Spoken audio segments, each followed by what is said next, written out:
Hello friends, welcome to kitchen art. Friends, આજે આપણે વધેલા ભાતમાં મેથી નાખીને બે નવા નાસ્તા બનાવીશું. આટલા ટેસ્ટી બનશે કે વાત ના પૂછો. હલકી ફુલકી ભૂખ લાગી હોય કે રાત્રિના ડિનરમાં તમે આ રેસીપી બનાવી શકો છો. રેસીપી સારી લાગે તો લાઇક અને શેર કરજો. મારી ચેનલ ઉપર નવા હોય અને મારી ચેનલને હજુ સબસ્ક્રાઈબ ન કરેલ હોય તો સબસ્ક્રાઈબ કરી બાજુનું બેલ બટન દબાવવાનું ભૂલશો નહીં, જેથી કરીને તમને મારા નવા વિડીયોનું નોટિફિકેશન મળતું રહે. તો ફ્રેન્ડ્સ, જનરલી આપણે બપોરના ભાત બનાવતા હોય છે ત્યારે ઘણી વખત આ ભાત વધી જતા હોય છે ત્યારે આપણે તેને ફેંકી દેવાનું મન થાય છે. પણ ફ્રેન્ડ્સ, આજે આપણે વધેલા ભાતમાંથી બે જોરદારની રેસીપી બનાવીશું. એટલી ટેસ્ટી બનશે કે વાત ન પૂછો. તેના માટે અહીંયા આપણે એક મેઝરમેન્ટ માટે વાટકી લઈ લેશું અને વાટકીમાં આ રીતે આપણે ભાત લઈ લેશું. તો અહીંયા આપણે 1.5 વાટકીમાંથી આજે આ રેસીપી બનાવવાના છે.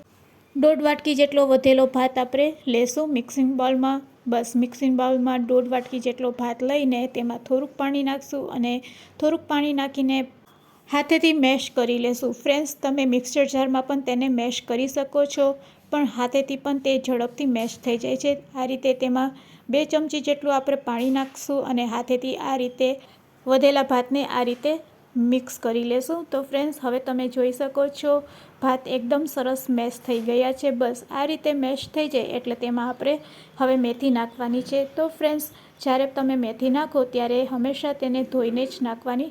તો અહીંયા આપણે 1 વાટકી જેટલી મેથી લેશું અને આ મેથીને આપણે સારી રીતે સમારી લેશું અને પછી 2 પાણીથી ધોઈ લેશું, જેથી કરીને તેમાં જેટલી પણ ધૂળ હોય તેને આપણે દૂર કરી શકીએ છીએ.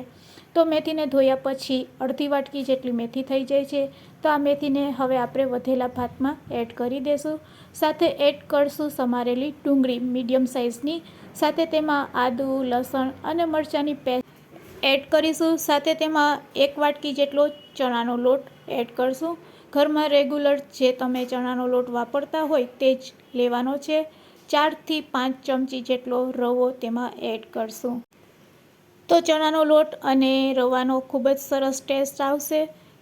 હવે તેમાં અડધી ચમચી લાલ મરચું પાવડર, ચપટીક હળદર અને અડધી ચમચી જેટલું ધાણા જીરું પાવડર એડ કરશું. સ્વાદ મુજબ મીઠું એડ કરી દઈશું. આટલા મસાલા એડ કર્યા પછી બસ હવે આપણે હાથેથી પહેલાં તેને મિક્સ કરી લેવાનું છે. ફ્રેન્ડ્સ, અત્યારે આપણે પાણી નથી નાખવાનું, કારણ કે આપણે મેથી ધોઈને લીધેલી છે. તો મેથીમાં રહેલા પાણીથી અડધો લોટ બંધાઈ જશે. પછી જરૂર લાગે તો આપણે થોડુંક તેમાં પાણી એડ કરતા જઈશું. તો ફ્રેન્ડ્સ, હવે આપણે આ રીતે થોડુંક પાણી એડ કરતા જઈશું અને આ રીતે મિશ્ર રેડી કરીશું. તો ફ્રેન્ડ્સ, અત્યારે આપણે આ રીતે ઘટ બેટર જ બનાવીને રેસ્ટ આપીશું, કારણ કે તેમાં રવો એડ કરેલો છે. તો આપણે તેને 5 થી 10 મિનિટ માટે રેસ્ટ આપીશું એટલે રવો છે એ સરસ ફૂલી જશે. તો ફ્રેન્ડ્સ, 5 મિનિટ પછી આપણે ચેક કરશું તો તમે જોઈ શકો છો બેટર થોડુંક થીક થઈ ગયું છે. બસ આ સમયે આપણે અડધા પેકેટ જેટલો ઈનો એડ કરશું અને તેના ઉપર આ રીતે પાણી એડ કરશું, જેથી ઈનો છે તે એક્ટિવેટ થઈ જશે.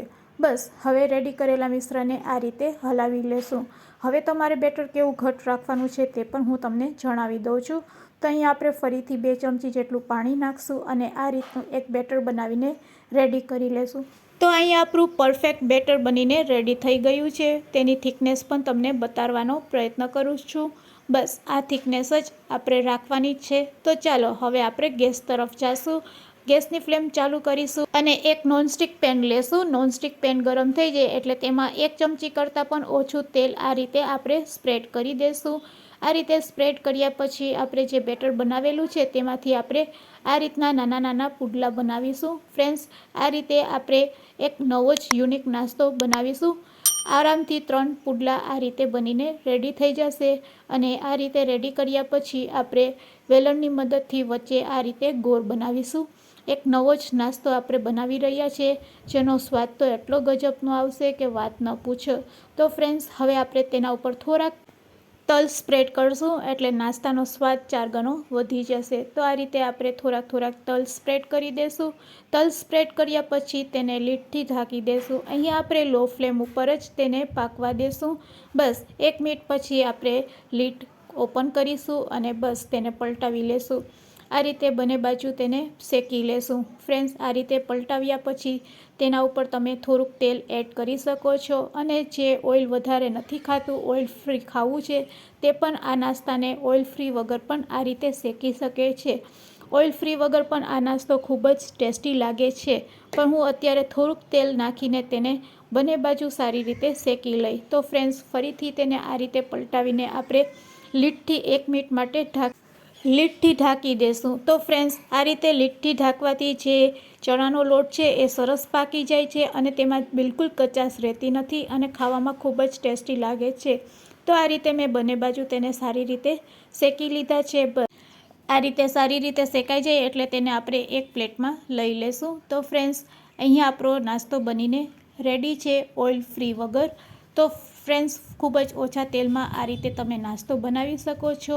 અને જો આ બેટરમાંથી તમારે ગોટા બનાવવા હોય તો તમે આ રીતે મેથીના ગોટા પણ બનાવી શકો છો. તે પણ ખાવામાં ખૂબ જ ટેસ્ટી લાગે છે.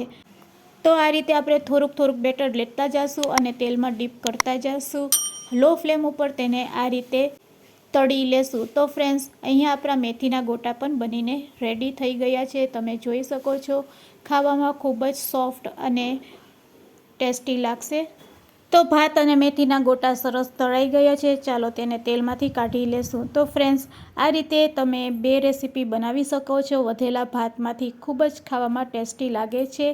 તો અહીંયા આપણા મેથીના ગોટા પણ રેડી છે. તેને સર્વિંગ પ્લેટમાં લઈ લેશું.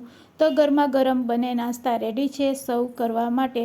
તો ફ્રેન્ડ્સ, આજની રેસીપી કેવી લાગી તે મને કમેન્ટ્સમાં જરૂરથી કહેજો. આ બંને નાસ્તાને આપણે તીખી ચટણી તેમજ ટમેટો કેચઅપ સાથે સર્વ કરી શકીએ છીએ. તો ફ્રેન્ડ્સ, રેસીપી સારી લાગી હોય તો તમારા ફ્રેન્ડ્સ, મિત્ર અને ગ્રુપમાં શેર કરવાનું ભૂલશો નહીં. Thanks for watching. ફરી મળીશું એક નવી રેસીપી સાથે.